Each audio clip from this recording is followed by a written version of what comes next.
Hi, today we're going to calculate a problem where we're doing polynomial division, only this time we are going to use synthetic division. So a lot of times what you'll do is just normal polynomial division that's similar to the long division that we learn when we're little kids.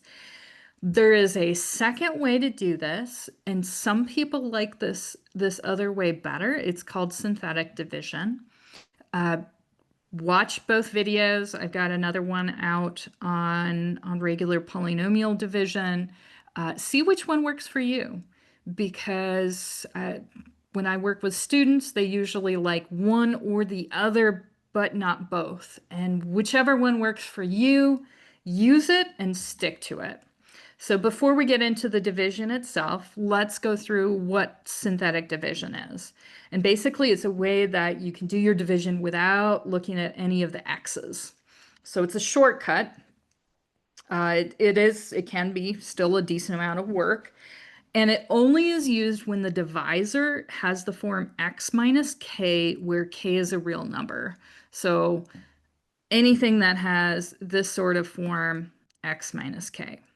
When we're working with synthetic division, we're going to have a half box, kind of like the way we normally do in division, only we're going to go in a different direction. Instead of on the top, we're going to have our box on the bottom. We're going to put a K is going to go out in front, and we're going to have two rows here always. Our top row, I'm going to give myself plenty of space here, is going to be our coefficients. So these are the numbers that we see in front of our x's. And then our last coefficient doesn't have any x associated to it. Or you could say it has x to the 0th power because it's hidden there. Okay, and we're going to fill in the rest of this box, and that's what we're doing for our synthetic division. Our first number, our first coefficient a, just drops down. So we never have to do anything with that. It just drops down automatically, nothing that you have to do with it. Now what we're going to do is we're going to fill in the second part of our box. So now we're going to start filling in this line here on our second row. And this first element is going to be a times k, right? So whatever a times k is going to be right there. Below that, what we're going to do is we're going to add these two items. So we're going to take b and a times k, and we're going to add them. B plus a times k.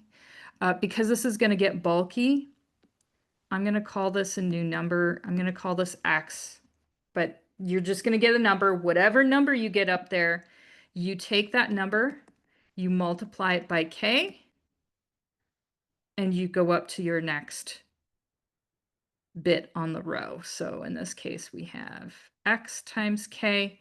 And again, we're going to do the same thing. So when we go up, we're multiplying by k. When we go down, we're going to add. And again, just to simplify, I'm going to make this into a letter y. We're going to go up again. So we're going to multiply by k. And then we're going to go down again. So in this case, we get d plus y times k. All right, so we filled in our chart for our synthetic division. This last number here, sometimes you get 0 there. In fact, quite frequently you get 0. This is going to be the remainder when we do our division. So that last number is always the remainder no matter what. These other numbers here are going to be your coefficients.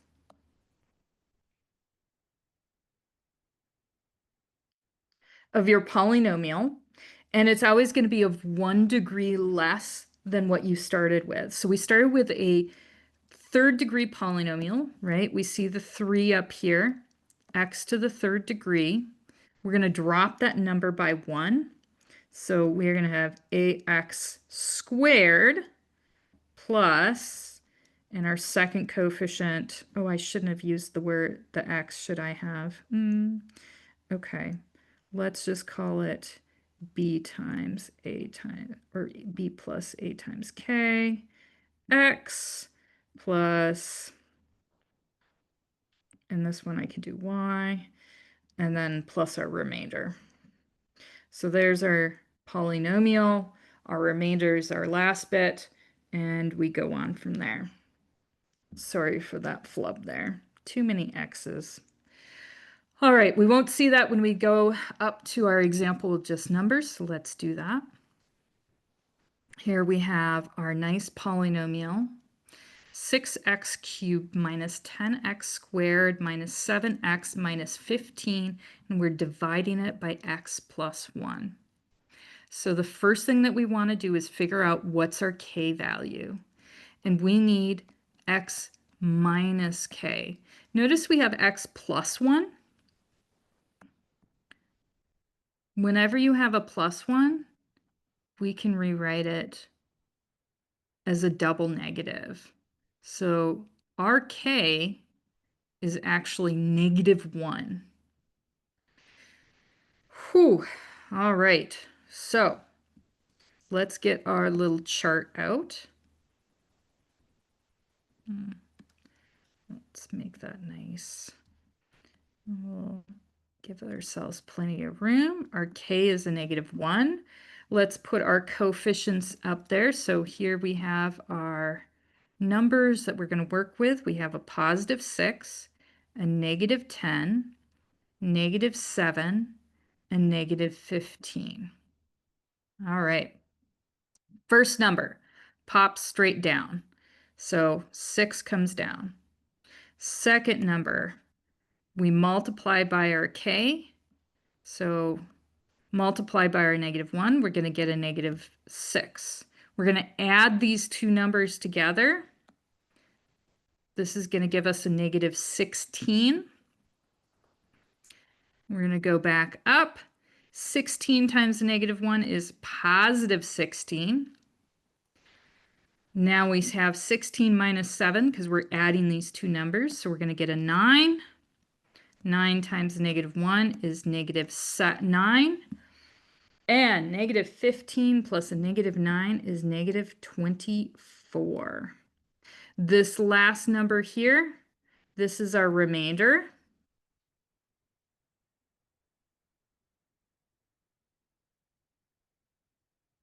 And let's actually write out our nice equation at the end. Let's do this in purple. We'll do 6x cubed. I'm going to write our original equation is equal to, and now we're going to take our coefficients here. So we're going to take these three numbers. These are going to be our coefficients.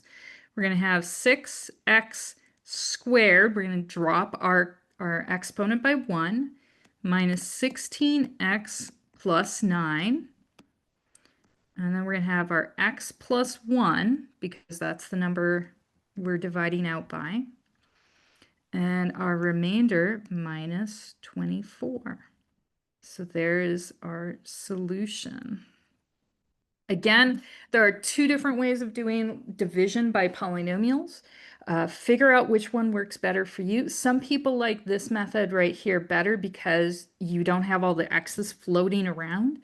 Other people like the regular long division better because you see where all the x's are. You don't get lost sometimes with those, remembering which one's the remainder, which ones go in front as coefficients. Find out which one works for you and go from there. Please hit subscribe if you want to see more videos like this.